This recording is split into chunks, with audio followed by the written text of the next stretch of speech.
El citomegalovirus, con siglas CMV, es un género de herpesvirus dentro de la subfamilia Beta-herpes virinae, de la familia Herpes viridae.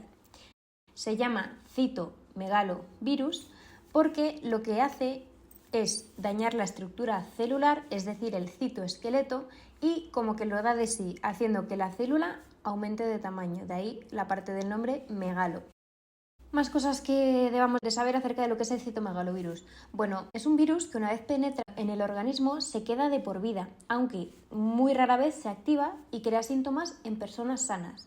También está relacionado con los virus que causan procesos víricos como la varicela y la mononucleosis infecciosa, por lo que en caso de que dé algún tipo de síntoma en una persona sana, los síntomas serán muy parecidos a estos procesos víricos. No requiere tratamiento, salvo que se tenga el sistema inmunitario debilitado. En este caso se necesitarán antirretrovirales o que se adquiera de manera congénita, y hay que tratar los síntomas en el caso de que aparezcan. Como ya he dicho, es muy raro que el citomegalovirus dé síntomas. En cuanto a la prevalencia, bueno, según la Asociación Española de Pediatría, es la causa más frecuente de infección congénita en los países desarrollados y aparece entre un 0,3 y un 0,6% de los recién nacidos europeos. La infección durante el embarazo ocurre entre el 1 y el 4% de las mamás embarazadas que son seronegativas. En este caso, en el caso de infectarse una mamá embarazada, el 40% de los fetos se infectaría y un 10% de esos fetos presentaría síntomas al nacer. La mitad de estos niños y el 13% de los que nacen asintomáticos desarrollarán secuelas permanentes, especialmente hipoacusia neurosensorial y algún tipo de discapacidad intelectual. La prevalencia aumenta con la edad y entre el 50 y el 90% de los adultos antes de cumplir 40 años han pasado una infección por citomegalovirus. O sea, fijaos la prevalencia que alta es. Como hemos dicho, una vez infectados, el virus se queda de manera latente de por vida. El 50% de la población genera anticuerpos, lo que reduce la transmisión. Y los pacientes pertenecientes a niveles socioeconómicos bajos tienden a presentar menor prevalencia. El contagio del citomegalovirus. Bueno, la fuente más común de contagio son los niños y los bebés, ya que lo presentan en líquidos corporales incluso meses después del contagio. Esto es saliva, orina, etc. También se puede contagiar de madre a hijo. Por ejemplo, si una mamá no tiene anticuerpos, lo puede pasar de manera congénita, es decir, a través de la placenta, al bebé. Los fetos contagiados de manera congénita en el primer trimestre de la gestación serán más propensos a desarrollar síntomas de la enfermedad. Se puede contagiar de madre a hijo de manera perinatal, es decir, tras el parto o con la lactancia materna. Esto casi nunca genera síntomas ni complicaciones. Como hemos dicho, lo que tenemos que estar más atentos es a bebés que lo adquieren de manera congénita en el primer trimestre. Esta es la forma de contagio que más probabilidades hay de que se desarrolle una infección grave en este bebé, en este paciente. También se puede contagiar por transfusiones, trasplantes. Aquí tenemos un pequeño esquema que estudia la prevalencia de citomegalovirus en los receptores de órganos sólidos, que es entre un 16 y un 56%, y un 30 a 80% de los receptores de células madre hematopoyéticas. También se puede adquirir por contacto sexual. Prevención. Bueno, no hay medidas que puedan prevenir el citomegalovirus al 100%. Eso sí, existen una serie de maneras de reducir el contacto con la saliva y la orina de los bebés y niños pequeños. Os dejo aquí una lista que consistiría en lavarse las manos a menudo con agua y jabón, sobre todo después de cambiar pañales, dar de comer a niños pequeños, limpiarles la nariz o saliva de niños pequeños o tocar sus juguetes. No compartir la comida con niños pequeños, no llevarse a la boca el chupete del bebé, no lavarse los dientes con el mismo cepillo usado por un niño pequeño, evitar el contacto con la saliva cuando se besa al niño, limpiar los juguetes, mesas y otras superficies que entren en contacto con el pis o la saliva del niño. Y bueno, el personal de las guarderías que trabaja con niños menores a 2 años y medio pues tiene más riesgo de adquirir este citomegalovirus. El diagnóstico. Bueno, en adultos el diagnóstico se basa en una analítica de sangre, en la que se extrae una serología en un tubo de bioquímica que lo que hace es detectar anticuerpos. Hay 2 tipos de anticuerpos que lo detectan. El anticuerpo IgM, que aparece de 7 a 12 días después de la infección. En las próximas 2 a 3 semanas es su pico máximo y luego decrecen hasta ser indetectables. Y la IgG, que aparece en torno a las 4 o 6 semanas de la exposición al virus y queda de por vida en el suero, aunque es verdad que queda en concentraciones muy bajas, salvo en caso de reactivación del virus. En el feto antes del parto, si tenemos una analítica de una mamá antes de quedarse embarazada y los anticuerpos son positivos, es decir, que la mamá ya ha sido infectada por este virus y ya ha generado estos anticuerpos, significa que la mamá ya había pasado esa infección primaria antes. Con lo cual, aunque se reactivase el virus durante el embarazo, la probabilidad de infección grave al feto es casi nula. Lo que sí nos preocupa un poco más es cuando en la analítica de antes del embarazo la mamá no tenía anticuerpos, es decir, que no había estado expuesta de ninguna manera al virus y no había contraído el virus, con lo cual no ha pasado el virus, y de repente da positivo en el embarazo, lo que nos da a ver que se ha infectado de manera primaria en el embarazo. En el embarazo ha habido una infección primaria.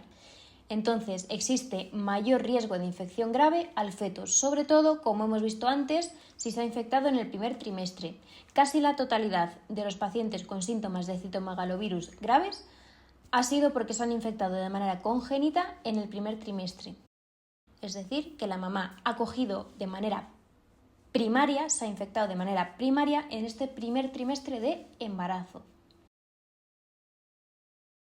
En el caso de verse alguna anomalía en el feto en las ecografías o de que la mamá haya tenido una analítica positiva por infección primaria durante el embarazo, se recurrirá a una amniocentesis para diagnosticar el citomegalovirus en este feto. Luego, para diagnosticar el citomegalovirus en bebés, se realizará una recogida de orina o una PCR en saliva, que es verdad que es menos fiable. De hecho, al menos en España, yo solo he visto que se recoja el citomegalovirus en orina. De hecho, ahora os voy a enseñar cómo lo saco yo. La PCR de saliva, ¿por qué es menos fiable? Pues porque en bebés que están lactando, la leche materna puede tener ese citomegalovirus. Se puede quedar restos de leche materna en la boca del bebé y al sacarle una PCR nos sale un falso positivo. Tanto la recogida de orina como la PCR en saliva se debería hacer en las primeras 2 a 3 semanas de vida. Otra cosa que no he puesto aquí es que en España se les hace a casi todos los bebés por un protocolo en el hospital, incluso antes de recibir el alta médica tras dar a luz, se les realiza a los bebés, además de las pruebas de talón, una prueba de cribado auditivo, en la que se ve pues, si el niño escucha bien o no. Si los oídos del bebé no pasan esta prueba del cribado auditivo, es frecuente que el pediatra nos pida una prueba de citomegalovirus en orina, ya que, como vamos a ver más adelante, el citomegalovirus genera pérdidas de audición, que es verdad que se pueden desarrollar más adelante, pero también puede aparecer en recién nacidos y detectarse con estas pruebas de audición. Aquí os dejo un vídeo de cómo se saca el citomegalovirus en orina en recién nacidos.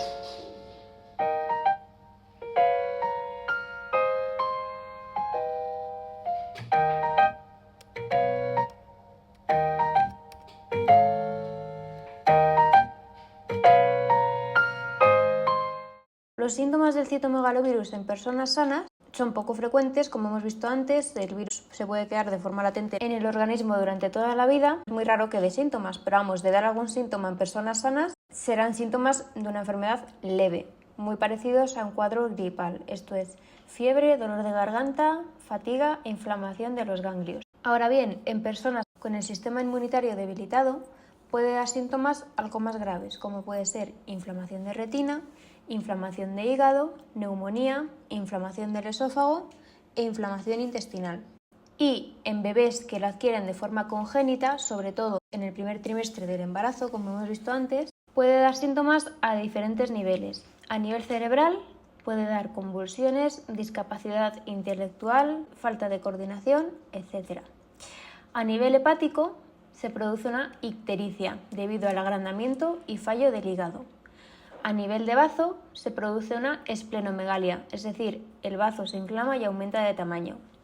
A nivel pulmonar, estos bebés se han visto que son muy propensos a padecer neumonías. Y bueno, los problemas de audición son el síntoma más característico de los bebés con citomegalovirus. Además, estos bebés pueden tener problemas de crecimiento, pueden nacer de manera prematura o pueden nacer con bajo peso. El tratamiento. Bueno, como hemos visto antes, el citomegalovirus no tiene cura, pero tampoco se suele activar a lo largo de la vida en personas que se han infectado. Ahora, en caso de activarse y darse este cuadro gripal, pues el mismo tratamiento que cualquier otro cuadro gripal. Tratamiento sintomático: hidratación abundante y reposo, y paracetamol o ibuprofeno en caso de inflamación o molestia o malestar.